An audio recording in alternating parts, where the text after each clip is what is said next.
bertemu lagi dalam program Uta Bicara, talk show-nya Uta 45 Jakarta, ruang berbagi masalah terkini, meluaskan informasi dan juga temukan solusi. Dan kali ini kita akan ngobrol-ngobrol lagi bersama Ketua Dewan Pembina Yayasan Uta 45 Jakarta, Bapak Rudiono Darsono. Apa kabar Pak? Harus baik. Baik ya Pak. Harus baik. Iya Pak, kita akan bicara tentang isu yang lagi heboh. Isu yang lagi heboh apa nih? Terkait dengan ijazah.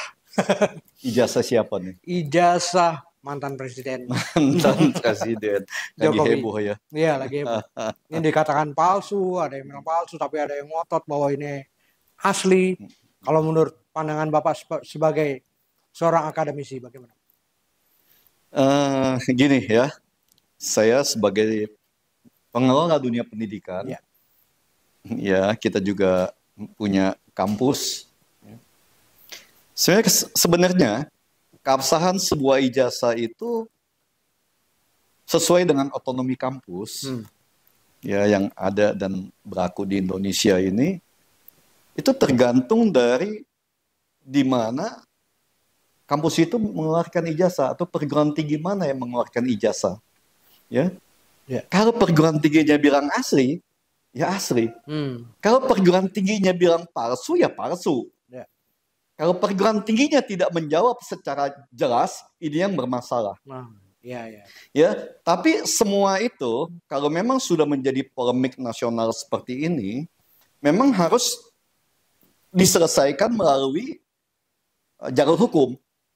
Ya, karena ini kan antara yang bilang percaya itu asli dan percaya itu palsu ini kan sudah sangat masif kan? Ya, tidak bisa seseorang yang mengaku ini asli atau palsu. Jadi memang ini harus diselesaikan secara jalur hukum. Tapi kuncinya tetap satu. Ada pada kampus itu sendiri. Kenapa saya bilang ada pada kampus itu? Pada perguruan tinggi itu. Karena ingat, di bawah tahun 90 itu kita belum ada yang namanya sistem PDDikti itu ya. Ya, catatan dokumentasi pada PDDikti mengenai status kemahasiswaan seseorang gitu ya. Nah, itu masih tidak harus tuh. Jadi bisa ada, bisa enggak di bawah tahun 90 itu. Jadi semua itu tergantung dari kampusnya hari ini. Apakah kampusnya mengatakan itu asli secara hukum atau tidak? Kita kembalikan kepada kampusnya. Jadi yang bisa menentukan itu untuk mengatasi polemik ini adalah kampusnya. Kampus. Kalau kampus bilang asli, apapun bentuknya ya asli. Kan itu, karena yang tahu mereka. Ya. Entah bagaimana cara bikinnya atau apa semua segala macam, kalau kampusnya bilang asli ya asli. Kan gitu. Tapi itu harus dituangkan secara hukum. Ya, dipertanggungjawabkan secara hukum. Kalau nanti ditemukan dalam misalnya lab forensik bahwa pembuatannya itu tidak benar atau tidak pas waktunya, kampus harus bisa menjelaskan itu juga, mempunyai alasan-alasan untuk itu juga ya. Jadi tidak bisa semena-mena mengatakan itu asli atau palsu. Ya, jadi ada catatan histori baik secara forensik maupun secara timelines pembuatan ijazah itu ya. Ya, kapan ijazah itu dibuat. Ya. Mungkin juga kalau secara hukum yang benar itu diundang teman-teman satu angkatannya. Atau mungkin teman satu bangkunya ya pada hari itu kan. Atau siapa dosennya pada hari itu. Bisa juga seperti itu. Tapi kan sebenarnya sederhana saja Pak. Kalau misalnya memang ijazah itu emang ada, itu tunjukin aja ke publik, ini loh ijazah saya. Itu bagaimana Pak? Ya itu yang saya sampaikan ya, itu haknya Pak Jokowi. Ya, secara hak asasi dia dilindungi dia, karena itu milik pribadi dia kan. Ya, kecuali memang pada saat itu dituntut dia masih menjabat sebagai pejabat publik, dia punya kewajiban itu. Kenapa nggak dikejar pada saat dia menjadi presiden kan? Ya, kalau dia sudah tidak menjadi pejabat publik ya, kan menjadi rakyat biasa lagi, mempunyai privasi pribadi. Kalau dia pejabat publik, dia nggak boleh ada privacy. Kenapa? Karena dia digaji oleh rakyat, makan uang rakyat, dan hidup dari uang rakyat. Ya, dia harus terbuka semuanya kepada rakyat. Itu kalau dia masih sebagai pejabat. Iya, tapi kan kenyataannya ketika dia masih menjabat, ini juga pernah dituntut kan. Tapi kan juga ternyata malah di penjara gitu kan orang-orang yang menuntut ataupun menyatakan ijazah palsu ini. Bagaimana, apakah memang ini masih ada kepentingan kekuasaan atau seperti apa, Pak? Ya, ini hukum di Indonesia yang selalu saya sampaikan kan. Ya, ini hukum di Indonesia, siapa kuat dia dapat. Ya, jadi kepentingan politik itu memang sangat menguasai dari proses penegakan hukum kita. Itu memang masalah klasik yang dalam masa reformasi ini tidak bisa tersentuh oleh hukum kita. Ya, apalagi dalam 10 tahun terakhir ini kan. Ya. Kalau di pandangan saya ya, tapi saya nggak mau gimana ya, itu otoritarisme itu udah sangat tinggi di sana. Nah, ini yang mudah-mudahan di dalam pemerintahan Pak Prabowo ya, saya tidak tahu pemerintahan ini adalah pemerintahan transisi untuk memperbaiki atau melanjutkan secara keseluruhan termasuk yang buruk-buruk juga. Ya, yang jeleknya apa tetap dilanjutkan namanya ya kita nggak tahu kan. Kita sebagai dunia pendidikan hanya menjalankan proses pendidikan yang menurut kita dan undang-undang itu diperbolehkan dan dibenarkan. Nah, kalau misalnya terbukti ini adalah ijazah palsu, gitu kan? Kemarin Pak Mahfud MD menyatakan, walaupun tadi itu terbukti, kebijakan dari Pak Jokowi waktu saat menjadi presiden ini tidak bisa diubah atau dirubah. Gitu. Bagaimana menurut Bapak? Kalau Pak Mahfud mengatakan itu demi kepastian hukum itu bisa benar, ya. Tapi secara etika itu adalah melanggar moral, ya. Karena suka tidak suka itu kan kalau seorang pejabat menggunakan ijazah palsu atau menggunakan sebuah landasan hukum palsu di dalam menjalankan kegiatannya, maka hasilnya pun itu kan juga tidak sah. Yang seharusnya juga kalau namanya tidak sah ya batal demi hukum. Kebijakannya. Kalau secara hukum positif ya, tapi kalau dipakai harfiahnya itu masalah kepastian hukum, ya sama seperti keputusan pengadilan kan. Putusan diperdagangkan pun, karena sudah keputusan pengadilan, walaupun itu busuk, ya tetap harus dimakan kebusukan itu. Inilah permasalahan yang menjadi fondasi kerusakan moral dari bangsa kita ya. Yang dikorbankan pasti selalu rakyat. Rakyat selalu menjadi korban di sini. Jadi sebenarnya bisa kalau secara kebijakan, misalnya ada kebijakan yang sangat strategis, IKN, lalu juga banyak kebijakan-kebijakan. Apakah bisa membatalkan kebijakan tersebut? Kalau misalnya ijazah Pak Jokowi ini dinyatakan secara pengadilan, dinyatakan palsu. Kalau proyek-proyek yang masih belum selesai ya, yang masih berjalan dan dianggap menjadi beban pemerintahan hari ini, itu tidak usah terkait pun dengan ijazah palsu itu Pak Prabowo sebagai presiden bisa membatalkan itu.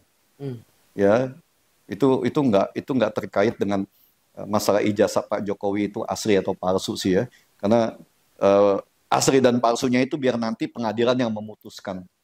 Ya. Dan di situ komponen terpenting adalah perguruan tinggi di mana ijazah itu dianggap dikeluarkan. Ya, yang memproduksi ijazah itu. Kalau kampusnya bilang asli, ya asli. Nggak ada yang bisa bantah itu. Nah, tapi kan pernyataan misalnya UGM menyatakan keaslian saat itu ketika ada mantan rektor UGM yang masuk ke kabinet Pak Jokowi. Jadinya dicurigai jangan-jangan ini karena mantan rektor ini. Ini bagaimana menurut Bapak? Nah, gini ya, 1 rektor, 2 rektor, 10 mantan rektor pun itu kesaksiannya harus dituangkan di dalam keterangan hukum, di dalam kesaksian hukum, baik di pengadilan maupun di pemeriksaan pada kepolisian. Ya, tidak bisa seseorang ini mengaku ini asli, ini palsu, nggak bisa. Ya, jadi karena ini polemik sudah sangat ramai, ya biar pengadilan yang menentukan. Ya, apakah ini asli atau palsu? Dan saya berharap tidak ada kekerasan fisik ya, karena ini kan masalah etika dan moral ada seseorang atau ada sekelompok aktivis yang niatannya juga saya anggap baik, ya, untuk menjaga eksistensi dan moralitas masa depan bangsa ini. Ya, satu sisi Pak Jokowi juga belum tentu salah, ya, karena tidak menunjukkan masalah ijazah itu atau sampai dengan perintah pengadilan atau dia tunjukkan kepada wartawan untuk tidak difoto, itu juga tidak bisa disalahkan secara etika, ya. Itu hak dia. Itu privasi dia karena dia sudah tidak lagi menjabat sebagai pejabat publik. Ya, kalau pejabat publik yang tadi saya sampaikan pada kamu, ya, pejabat publik itu mempunyai hak privasi paling sedikit. Kenapa? Karena dia sudah begitu dia mendeklar dia sebagai public figure, tidak boleh ada lagi rahasia. Ya, makanya ada LHKPN kan, hartanya pun harus dideklar. Termasuk kalau punya bini berapapun deklar juga. Ya, tapi kalau melihat program-program yang tadi dikatakan IKN, kereta cepat, Pak Rudi melihat bagaimana? Ya, memang banyak kebijakan dari Pak Jokowi kemarin itu yang boleh dibilang tidak mempunyai perencanaan yang matang, ya. Jadi dibuat itu hanya sekedar ada proyek, ya, sekedar bahwa ada kegiatan, ada rame-rame, seolah-olah banyak investor di kita di Indonesia. Kenyataannya hari ini kita boleh dibilang cukup terpuruk lah. Ya, baik dari sisi perekonomian, investasi, maupun kehidupan berbangsa dan bernegara. Secara politik maupun secara hukum. Kalau hukum kita memang udah amburadul lah. Ya, Pak Mahfud juga ngomong kan, hukum kita busuk hari ini. Ya, jadi nggak tahu bagaimana Pak Prabowo menyikapinya lah. Saya nggak punya kewenangan sama sekali untuk diskusi mengenai itu kan. Ya, kita sudah memberikan masukan, kita sudah memberikan sebuah jalan-jalan keluar yang bagaimana harus ditempuh. Tapi keputusan ada di beliau. Ya, kita sebagai rakyat, sebagai pendidik kebetulan di sini, ya, hanya bisa memberikan masukan-masukan. Oke. Terakhir Pak Rudi, kembali ke masalah ijazah. Ini kan orang-orang kayak misalnya Roy Suryo ini kan menyatakan bukti-bukti yang mulai dari phone yang sebenarnya tahun 85 belum digunakan. Itu sebenarnya bagaimana menurut Pak Rudi tentang apa bukti-bukti yang diberikan oleh para aktivis itu? Makanya tinggal nanti satu, ya, karena ini kan kalau saya lihat semua ini mereka gini loh, belum ada bukti data asli yang dipegang. Ya, jadi kalau yang asli yang dia anggap aslinya belum dipegang, bagaimana kita membuktikan sesuatu benda ini asli atau palsu? Sedangkan yang aslinya sendiri kita nggak pernah tahu nih. Bagaimana kita bisa bilangnya bahwa yang ini adalah asli atau palsu? Sedangkan tidak ada pembanding untuk membandingkan aslinya ini seperti apa sih? Itu satu. Yang tadi saya bilang yang paling penting itu kesaksian UGM. Di sini dibutuhkan sebuah kejujuran, integritas dan moralitas yang tinggi dari UGM untuk tetap bisa menjaga marwah dan kehormatan dunia pendidikan.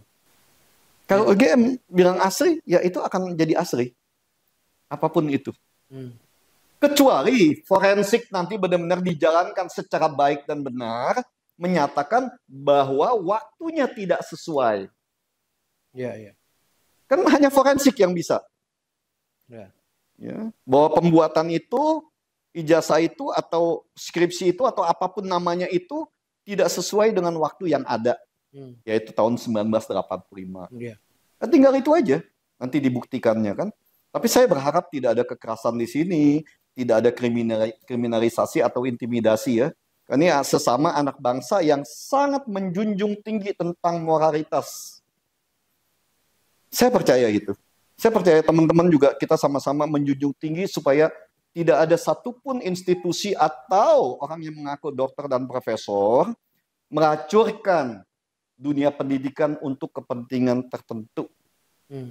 Itu harapan saya. Tapi polemik ini mengganggu pemerintahan Prabowo nggak nih Pak? Pasti. Karena kericuhan keributan ini kan konsentrasi, dan kita lihat ya menteri ini juga kan konsentrasi udah terpecah kan. Ya, antara ada yang menterinya ke Solo, ada yang menterinya ke Kertanegara. Kita udah nggak jelas lah ini mau ngapain ini.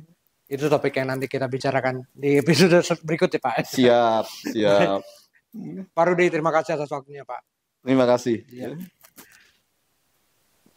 Baik, Sobat UTA, demikian UTA Bicara kita kali ini, talkshow-nya UTA 45 Jakarta, ruang berbagi masalah terkini, meluaskan informasi dan juga temukan solusi.